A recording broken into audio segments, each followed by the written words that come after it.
যশোর শিক্ষা বোর্ডে পাশের হার ৬৬.২৭%। এর মধ্যে সবথেকে বেশি পাশের হার খুলনা জেলায়। খুলনা সরকারি করোনেশন বালিকা বিদ্যালয়ে আছেন আমাদের বিভাগীয় প্রতিনিধি মোহাম্মদ অসীম। বিস্তারিত জানতে সরাসরি যুক্ত হচ্ছে তার সাথে। অসীম, আপনার কাছ থেকে জানতে চাচ্ছি যে খুলনাতে সবথেকে বেশি পাশের হার, তো সার্বিক পরিস্থিতি আপনার কাছ থেকে জানতে চাই যে খুলনা জেলার বর্তমান পরিস্থিতি এই রেজাল্ট বের হওয়ার পরে আপনি কেমন দেখতে পাচ্ছেন?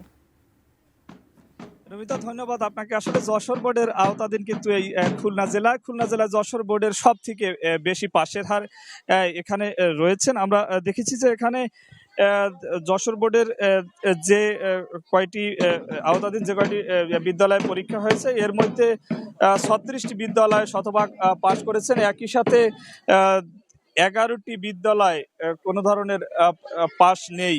এখন আমি যদি আপনাদেরকে দেখাই, আসলে এই আমি যে এখানে রয়েছি খুলনা করোনেশন বালিকা উচ্চ বিদ্যালয়, এখানে শিক্ষার্থী যারা অর্থাৎ এসএসসি পরীক্ষায় পাশ করছে, অর্থাৎ এখানের বেশিরভাগই শিক্ষার্থী জিপিএ 5 পেয়েছেন। আসলে তারা কিন্তু উল্লাস করছেন। একটু কথা বলতে চাই, আসলে কেমন লাগছে ফলাফল ঘোষণার পর?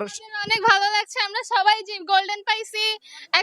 আমরা এখন স্কুলে এসে আনন্দ উল্লাস করতেছি সবাই। আমরা এবছরের রেজাল্ট এখনো দেখা হয়নি অবশ্য, কিন্তু আমরা সবাই আমাদের রেজাল্ট পেয়ে খুশি হয়েছি। এটাই। কেমন লাগছে? খুবই আনন্দ লাগতেছে, আমরা সবাই অনেক সুন্দর রেজাল্ট করছি, খুবই আনন্দ লাগতেছে আমাদের সবার কাছে।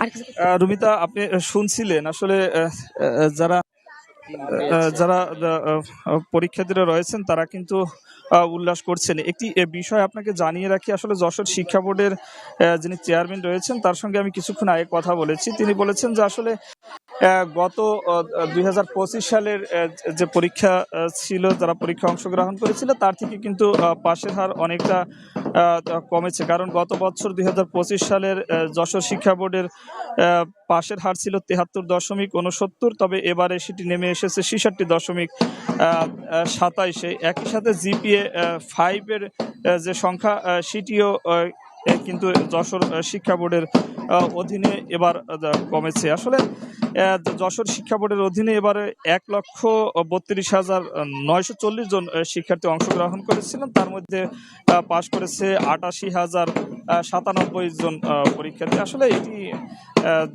ভালো ফল নয় বলে তারা বলছেন।